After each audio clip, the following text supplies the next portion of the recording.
Halo teman-teman, Assalamualaikum warahmatullahi wabarakatuh.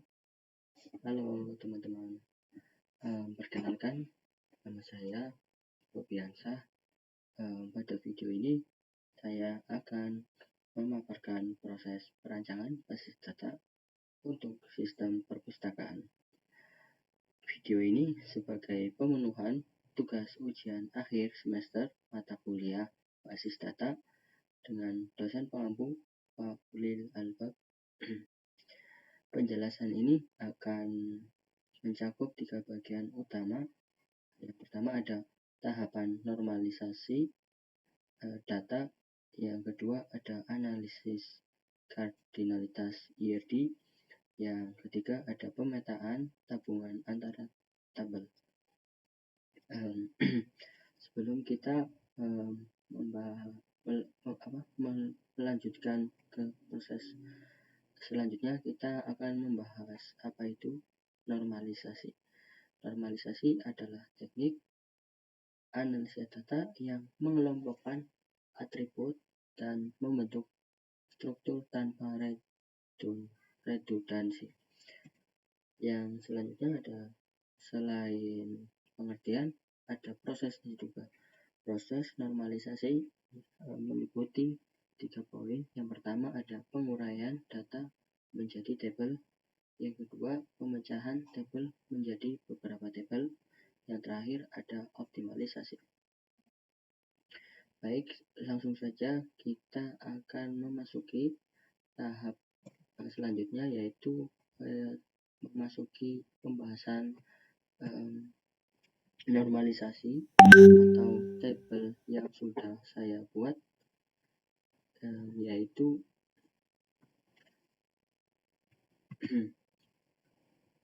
proses perancangan tabel UNF itu melalui beberapa tahap normalisasi untuk menghilangkan redundansi atau pengulangan data. Kita mulai dari bentuk UNF. Pada gambar data UNF ini kita bisa melihat adanya beberapa atribut yang nilainya berulang atau dalam satu data atau dalam satu baris. Contohnya pada nama anggota, yaitu Ananda Syaputra. Pada kolom judul buku terdapat 2 nilai. Artinya Ananda Syaputra dapat 2 nilai, yaitu nilai peminjam judul buku, basis data lanjut, dan pemrograman web. Untuk menyelesaikan web yang dipisahkan antara koma, jadi format ini tidak bisa diolah oleh sistem basis data untuk relasionalnya. Untuk menyelesaikannya, kita masuk ke tahap 1NF, di mana di sini kita mendaftarkan tabel sehingga setiap baris hanya memiliki 1 nilai. Nah, ini berdasarkan contohnya. Yang sebelumnya UNF kan dengan nilainya itu 2, tapi untuk 1NF itu dipisah. Jadi satu.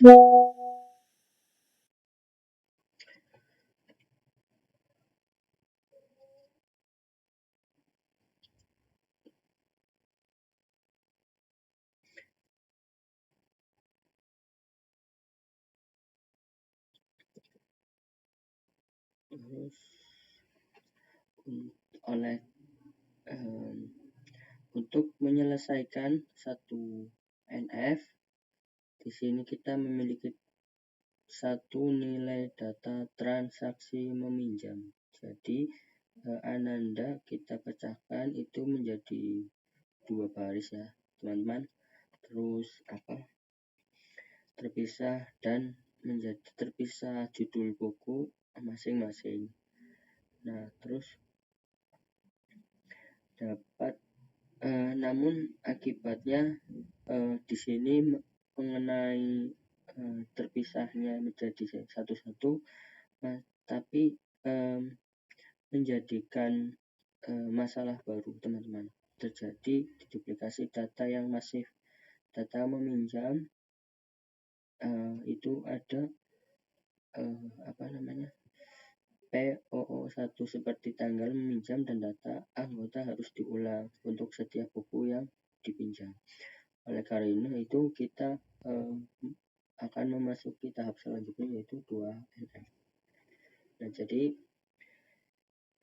syarat 2NF itu adalah menghilangkan ketergantungan. Yang seperti pada poin ini kita itu masih bergantung pada dua entitas itu untuk tergantungan parsial. Kita memisahkan, jadi kita pisahkan dua tabel. Yang pertama ada tabel peminjam dan detail peminjam. Terus yang berisi yang hanya bergantung pada nomor peminjam, tanggal pinjam. Yang kalau untuk detail peminjam itu yang bergantung pada gabungan nomor pinjam terus sama kode buku, dan yang menyimpan detail buku apa saja yang dipinjam beserta jumlah pinjamnya. Nah, mungkin untuk tahap terakhir yaitu ada 3NF. Untuk 3NF itu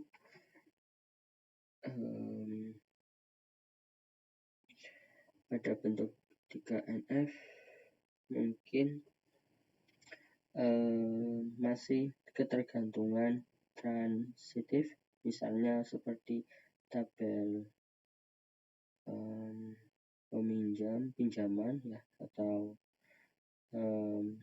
detail pinjaman. Terus ada tabel anggota, kartu anggota, tabel petugas, tabel kategori, buku, dan peminjaman, dan detail pinjaman. Jadi untuk 3NF itu kita pecah jadi beberapa tabel, yaitu jadi 7 tabel. Untuk tabel-tabel tersebut menjadi entitas yang berdiri sendiri secara utuh. Hasil akhirnya kita mendapatkan 7 tabel yang solid. Setiap tabel itu mempunyai isi yang berbeda-beda dan sesuai. Untuk selanjutnya itu ada ada tahap selanjutnya itu ada kardinalitas, ataupun selanjutnya mari kita memasuki pada tahap kardinalitas atau relasi antara tabel berdasarkan hierarki yang berbentuk berikut. Mungkin bentuk IRD yang saya sudah buat dengan sistem perpustakaan. Yang pertama itu ada relasi antara anggota menuju kartu anggota yang berrelasi one to one dengan atribut. Ada 4 atribut: masa berlaku, NIM, nomor KTA. KTA itu kartu tanda anggota, tanggal terbit, yang dengan atribut dengan relasi anggota itu ada dengan atribut NIM, nama anggota, alamat anggota, dan nomor telepon anggota. Yang kedua, relasi antara anggota dengan peminjaman, yaitu yang berrelasi one to many.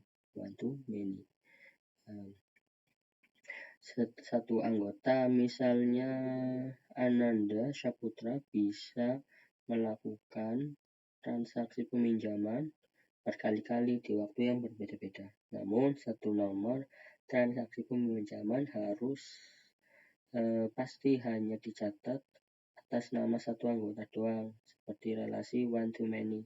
Juga berlaku ke antara petugas dan peminjaman kategori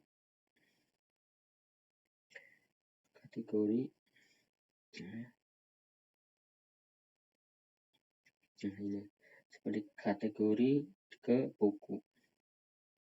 Yang ketiga itu ada relasi antara tabel peminjaman ke buku, artinya yang berelasi many to many. Mungkin dari satu transaksi peminjaman bisa memuat banyak judul buku yang berbeda. Sebaliknya, satu judul buku yang sama dipinjam dalam banyak transaksi yang berbeda, karena mungkin basis data tidak bisa memproses relasi many to many secara langsung. Relasi mungkin dilebur menjadi tabel jembatan, yaitu tabel detail peminjaman. Ya, selanjutnya itu mungkin hubungan antara PK dan garis alur berjelas implementasi. Mungkin ini hasil dari IRD saya yang saya buat dengan sistem perpustakaan. Yang selanjutnya kita akan memasuki tahap command prompt yang sudah saya buat juga. Yang pertama itu kita mengetik untuk memanggil cd exam sesuai folder saya MySQL bin. Selanjutnya itu sebelumnya CMD itu untuk memanggil aplikasi MySQL atau MariaDB, berarti kita masuk menggunakan user bernama root, administrasi bawaan, penjelasan mungkin create database. Langkah kedua itu kita membuat tabel anggota seperti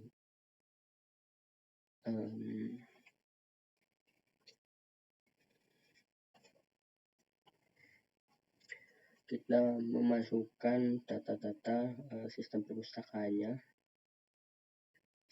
seperti itu, dan langsung saja kita memasuki pengundangan tabelnya. Tabel-tabel ini itu berdiri sendiri dan tidak membutuhkan data tabel lain. Sintaks penting mungkin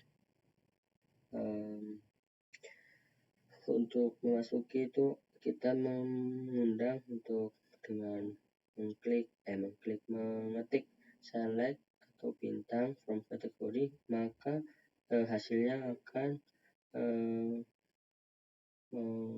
menghasilkan dengan tabel kode kategori dan nama kategori seperti yang sudah kita input pada bagian atas. Yang selanjutnya itu ada update buku, karena di sini itu yang selanjutnya ada pada bagian atas itu update buku, dan selanjutnya itu ada from buku dan delete from kategori, dan mungkin kurang itu saja hasil akhirnya. Mungkin itu saja dari saya, kurang dan lebihnya mohon maaf. Wassalamualaikum warahmatullahi wabarakatuh.